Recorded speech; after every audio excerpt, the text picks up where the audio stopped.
کہ ایک دن حضور گھر میں تشریف فرما تھے اور نیم داراز تھے، لیٹے ہوئے تھے، اور آپ کی مبارک پنڈلی سے کپڑا ہٹا ہوا تھا۔ مرد کا پردہ گھٹنوں سے لے کر کے ناف تک ہے۔ فاستاذن ابو بکر فاذن لہ، تو حضرت ابو بکر رضی اللہ تعالیٰ عنہ آئے، حضور نے کہا آ جائیے۔ وہو تلک الحال، اور آقا کریم اسی حالت میں بیٹھے ہوئے تھے۔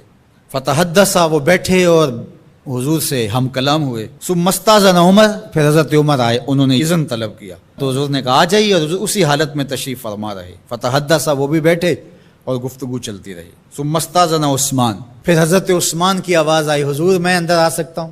فجلس رسول اللہ صلی اللہ علیہ وسلم، حضور سیدھے ہو کے بیٹھ گئے۔ وسوى ثيابه، اور جلدی جلدی اپنی پنڈلی کے اوپر کپڑا ڈال دیا۔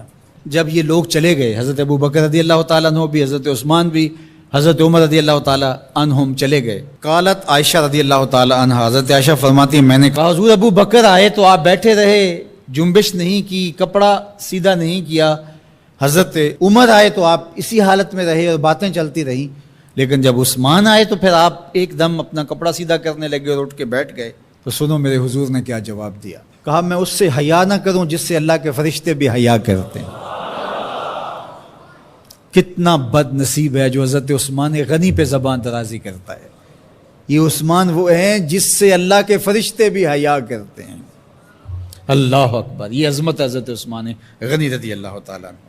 فرماتے ہیں حضرت مرہ بن قاب رضی اللہ تعالیٰ عنہ، حضور نے فتنوں کا ذکر کیا، فرماتے ہیں فمر رجل مقنع فی ثوب، ایک شخص گزرا اور اس نے اپنے سر کے اوپر چادر اوڑی ہوئی تھی، وہ چادر سے اپنے چہرے کو ڈھانپا ہوا تھا۔ فرمایا جب فتنے ہوں گے اور بہت فتنے اتریں گے تو یہ شخص جو گزر رہا ہے، یہ چادر اوڑے جا رہا ہے، یہ اس دن حق پہ ہوگا، یہ ہدایت پہ ہوگا۔ مرہ بن قاب کہتے ہیں میں دوڑا کہ میں دیکھوں یہ خوش نصیب کون ہے، تو جب نیڑے ہو کے دیکھا تو حضرت عثمان غنی رضی اللہ تعالیٰ، کہتے تو میں نے حضرت عثمان غنی کے سر کو پکڑ کے حضور کی جانب ان کا رخ پھیرا۔ فقلت ھذا، میں نے کہا حضور یہ؟ کالا نام، کہا ہاں یہی۔ حضور نے حضرت عثمان غنی رضی اللہ تعالیٰ عنہ کی طرف اشارہ کر کے کہا جب فتنے بہت زیادہ ہو جائیں گے تو یہ شخص اس فتنوں کے زمانے میں مظلوماً شہید کیا جائے گا۔ تو حضرت عثمان غنی رضی اللہ تعالیٰ عنہ پر 40 دن تک پانی بن رہا، اپنے گھر میں معصور ہو کے رہ گئے، سخت اذیتیں کاٹیں۔ شہادت سے قبل آپ کی مبارک داڑھی کھینچی گئی، آپ کو اذیت پہنچائی گئی، اور آپ کی اہلیہ کے سامنے حضرت عثمان غنی رضی اللہ تعالیٰ عنہ کو شہید کیا گیا۔ تو حضرت عثمان غنی رضی اللہ تعالیٰ عنہ حضور علیہ السلام کے پیارے صحابی ہیں۔ حضور کی 2 صاحبزادیاں یکے بعد دیگر حضرت عثمان غنی رضی اللہ تعالیٰ عنہ کے نکاح میں آئیں۔ آپ کے بہت سارے نمایاں وصف ہیں جن میں حضور کا 2 مرتبہ داماد بننا، اور پھر فرمایا اگر میری اور بھی صاحبزادیاں ہوتی تو میں عثمان سے نکاح کر دیتا، اور پھر ذوالہجرتین 2 ہجرتیں، حبشہ کی جانب اور مدینہ المنورہ کی جانب، پھر شہادت کا اعزاز، اولین مسلمانوں میں ان کا شمار ہے، 10 مبشرہ میں ان کا شمار ہے، 4 خلفائے راشدین کے اندر ان کا 3را نمبر ہے، جمع قرآن اور نشر قرآن کی سعادت اللہ نے ان کے حصے میں رکھی۔ آپ کے اوصاف میں سے 2 وصف بہت نمایاں ہیں، ایک تو آپ کا سخی ہونا، دوسرا آپ کا وصف نمایاں حیا تھا۔ تو آج حضرت عثمان غنی رضی اللہ تعالیٰ عنہ کی ان صفتوں کو، حیا کو اپنے کلچر میں فروغ دینے کی ضرورت ہے، اپنی معاشرت میں فروغ دینے کی ضرورت ہے۔ ایک مرد ہو کے اتنا حیا دار، تو پھر عورت ہو کر حیا کی چادر پھاڑ دے اور وہ اس کو آزادی کا نام دے، تو اس سے وہ نسوانیت کا نور رخصت ہو گیا۔ اقبال نے کہا تھا جس علم کی تاثیر سے زن ہوتی ہے نازن، کہتے ہیں اسی علم کو ارباب نظر موت۔ تو حضرت عثمان غنی رضی اللہ تعالیٰ عنہ حیا اور سخاوت کے بحر بے کراں تھے۔ بزرگوں کی سیرت اس لیے بیان کی جاتی ہے کہ ان کے نقوش پا کو اختیار کرنے کا جذبہ پیدا ہو۔ ان کا ذکر کرنا اس امت پر قرض ہے، اور ان کی محبت، ان کا پیار اس امت کے رگ و ریشہ کے اندر محو نفوذ ہونا چاہیے۔ جب حضرت عثمان غنی رضی اللہ تعالیٰ عنہ کا محاصرہ کر لیا گیا اور یہ خلافت کا آخری آپ کا دور ہے، 82 سال کی عمر تھی اس وقت آپ کی، اور یہ تاریخ کا دردناک باب ہے کہ حضرت عثمان غنی پر 40 دن تک پانی بند رہا۔ وہ ایک منصوبہ تھا، 3 لوگ 3 مختلف شہروں سے چلے، مصر سے، کوفے سے اور بصرے سے، 1,000 آدمی لے کر کے، اور مدینہ المنورہ میں پہنچ کر کے حضرت علی المرتضیٰ سے ملے، ام المومنین سیدہ عائشہ سے ملے، کبار اصحاب سے ملے۔ تو جو انہوں نے کہا تو انہوں نے ان کو کہا کہ نہیں، ایسی کوئی بات نہیں، فرمائش کر کے واپس بھیج دیا۔ حضرت عثمان غنی رضی اللہ تعالیٰ عنہ پر اقربا پروری کا الزام عائد کیا تھا، تو انہوں نے کہا کہ کوئی ایسی بات نہیں ہے۔ پھر یہ تھا کہ آپ نے کم عمر گورنر، کم عمر لوگ مقرر کیے، تو حضرت عثمان نے کہا کہ حضرت اسامہ بھی تو کم عمر تھے، حضور نے ان کو اگر مقرر کیا ہے تو یہ تو مثال ہمارے سامنے موجود ہے۔ لیکن یہ ایک منصوبہ تھا، اس منصوبے کے تحت یہ 3 جگہوں سے لوگ آئے تھے۔ وہ 3 دن کی مسافت کے بعد پھر تینوں واپس آ گئے، تو یہ ایک سوالیہ نشان ہے کہ تینوں کیوں واپس آ گئے، کوئی ایک تو نہ آتا نا، تو یہ سب طے شدہ منصوبہ تھا۔ اور پھر انہوں نے مدینہ المنورہ کو گھیر لیا، اور جس طرح سے بلوائیوں نے حالات پیدا کر دیے، سیدنا علی المرتضیٰ رضی اللہ تعالیٰ عنہ تو شہر مدینہ سے باہر تشریف لے گئے تھے، اور اپنے بیٹوں امام حسن اور امام حسین رضی اللہ تعالیٰ عنہ کو حضرت عثمان غنی کے دروازے پر مقرر کیا تھا کہ ان کو ضرر نہ پہنچنے دینا۔ اب 700 صحابہ اجازت طلب کر رہے ہیں کہ آپ ان بلوائیوں سے نپٹنے کا میں جو ہے وہ اجازت نامہ مرحمت کریں، اور بہت سارے لوگ تو حج پہ جا چکے ہیں۔ 18 ذی الحج کا واقعہ ہے جب آپ کی شہادت ہوتی ہے، تو وہ حج پہ جا چکے ہیں، تو جو یہاں موجود ہیں وہ اجازت طلب کر رہے ہیں۔ لیکن حضرت عثمان غنی رضی اللہ تعالیٰ عنہ نے کہا کہ نہیں، میں ایسی اجازت نہیں دوں گا۔ رسول اللہ صلی اللہ علیہ وسلم کا حرم شہر مدینہ لوگوں کے خون سے لالازار ہو، یہ میں اس کو گوارا نہیں کرتا۔ افواج موجود ہیں، اور دنیا کی تاریخ میں آپ کو ایسا نہیں ملے گا کہ اتنی بڑی حکومت کسی کے پاس ہو اور وہ خود گھیر لیا جائے اور اس کا پانی بھی بند ہو جائے، اور وہ حکم دے کہ نہیں، میرے لیے آپ ایک قطرہ بھی خون نہیں بہائیں گے۔ بلکہ آپ کے غلاموں نے جب تلواریں اٹھا لی تو آپ نے فرمایا کہ میرا حکم ہے کہ تم تلواریں نیچے رکھو، بلکہ میں تمہیں یہ آفر دیتا ہوں کہ جو غلام لڑے گا نہیں اور یہ میرے سے عہد کرتا ہے وہ آزاد ہے۔ حضرت ابو ہریرہ رضی اللہ تعالیٰ عنہ، حالانکہ یہ پڑھنے پڑھانے والے لوگ تھے، تعلیم و تعلم سے ان کا تعلق تھا، لیکن وہ بھی تلوار لے کے حضرت عثمان غنی کے دفاع میں آ گئے۔ لیکن حضرت ابو ہریرہ رضی اللہ تعالیٰ عنہ کو بھی حضرت عثمان غنی روک دیتے۔ مالک بن اشتر کہنے لگا کہ ہم آپ کی دستبرداری کے خواہاں ہیں، آپ خلافت سے دستبرداری اختیار کر لیجئے۔ تو حضور علیہ الصلوۃ والسلام کے اس جانثار صحابی نے، حضرت عثمان غنی نے فرمایا یہ نہیں ہو سکتا۔ دستبردار کیوں نہیں ہوئے؟ لگتا تھا یہ سب سے زیادہ آسان تھا، لیکن حضور نے ارشاد فرمایا تھا، اے عثمان، تمہیں اللہ ایک قمیض پہنائے گا، لوگ اس کو اتارنا چاہیں گے، تم کبھی نہ اتارنا۔ تو اس سے مراد خلافت کی قمیض ہے، اور ان کی شہادت کی خبر بھی اللہ کے محبوب علیہ السلام نے دی تھی، اور اگر آپ دستبردار ہو جاتے تو یہ ایک کھلونا بن جاتا، بازیچہ بن جاتی خلافت۔ چند آدمیوں کے پریشر سے خلافت سے دستبرداری کرنا پڑتی۔ اچھا، ایک یہ سوال بھی پیدا ہوتا ہے، چند باغی تھے، ان کو کس طرح کچل دیا جاتا؟ لیکن حضرت عثمان غنی یہ نہیں چاہتے تھے۔ ایک تو یہ کہ مدینے کی حرمت پامال نہ ہو، اور دوسرا پورے عالم اسلام کو آگ لگانے کا جو منصوبہ تھا، 3 مختلف شہروں سے 1,000 آدمی لایا گیا ایک منصوبے کے تحت، اور انہیں لاشیں چاہیے تھیں، اور جو ان کے پیچھے کام کر رہے تھے نادیدہ ہاتھ، ان کا منصوبہ یہ تھا کہ یہاں سے مختلف سمتوں میں، یہ تینوں شہر مختلف سمتوں میں تھے، تینوں سمتوں میں جب لاشیں جائیں گی تو پورے عالم اسلام کو ہم جو ہے وہ خانہ جنگی کی آگ میں دھکیل سکیں گے۔ تو حضرت عثمان غنی ان سازشوں سے آگاہ تھے، تو سب سے اہون اور آسان یہ تھا کہ قربانی پیش کر دی جائے، اور پھر انہوں نے سن بھی رکھا تھا کہ 2 شہید ہیں، شہید تو انہوں نے بہرحال ہونا ہے، تو لہٰذا میں خلافت سے دستبردار بھی نہیں ہوں گا، اور شہر مدینہ کی حرمت بھی پامال نہیں ہونے دوں گا، اور تیسری بات یہ ہے کہ میں خود مظلوم شہید کر دیا جاؤں تو آپ نے یہ گوارا کر لیا۔ تو 18 ذوالحج تھا، جمعے کا ہی دن تھا، اور حضرت عثمان غنی رضی اللہ تعالیٰ عنہ روزے سے تھے، عصر کا وقت تھا، قرآن مجید کی تلاوت کر رہے تھے۔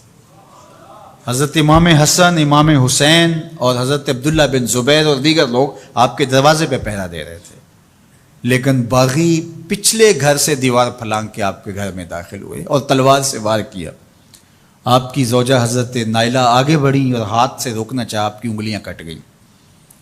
پھر دوسرا وار کیا تو حضرت عثمان غنی رضی اللہ تعالیٰ عنہ کا دایاں ہاتھ کٹ کے گر گیا۔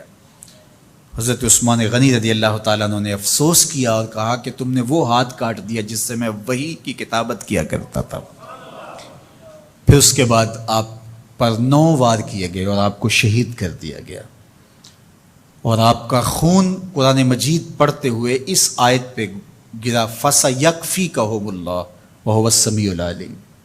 تو حضرت عثمان غنی رضی اللہ تعالیٰ عنہ مظلوم شہید کیے گئے، بھوکے اور پیاسے شہید کیے گئے، ظلماً شہید کیے گئے۔ حضرت عبداللہ بن عمر رضی اللہ تعالیٰ عنہ فرماتے ہیں کہ حضور فتنوں کا ذکر کر رہے تھے کہ فتنے ہوں گے، بہت بڑے فتنے ہوں گے۔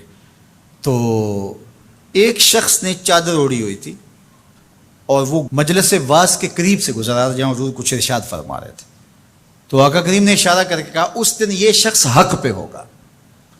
عبداللہ بن عمر کہتے ہیں کہ میں اٹھا اور جا کے دیکھا تو وہ حضرت عثمان تھے۔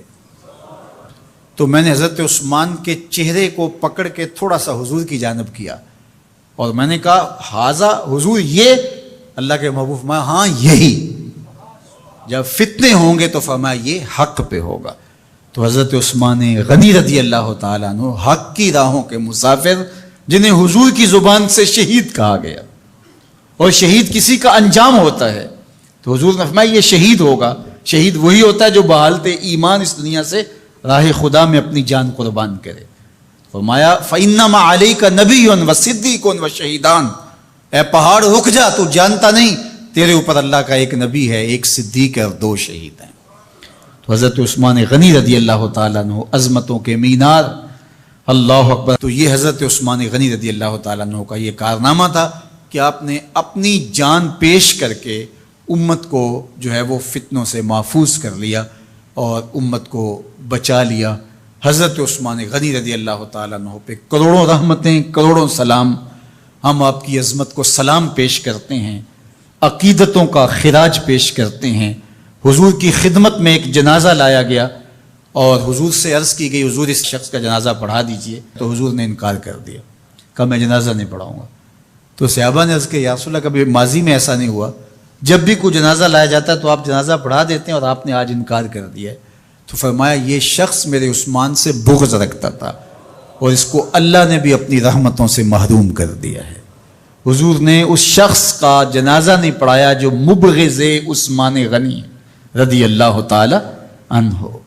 تو اب آپ اندازہ کیجئے وہ کتنا بدبخت شخص ہے جو حضرت عثمان سے بغض اور دشمنی رکھتا ہے۔ حضرت عثمان غنی رضی اللہ تعالی عنہ سے اللہ کے محبوب علیہ السلام نے کتنی خوبصورت ارشاد فرمائی، میں اس سے حیا کیوں نہ کروں جس سے اللہ کے فرشتے بھی حیا کرتے ہیں۔ یعنی عثمان غنی وہ ہیں جس سے اللہ کے فرشتے بھی حیا کرتے ہیں، اور جو عثمان غنی کا حیا نہیں کرتا اس سے بڑا بے حیا کون ہو سکتا ہے۔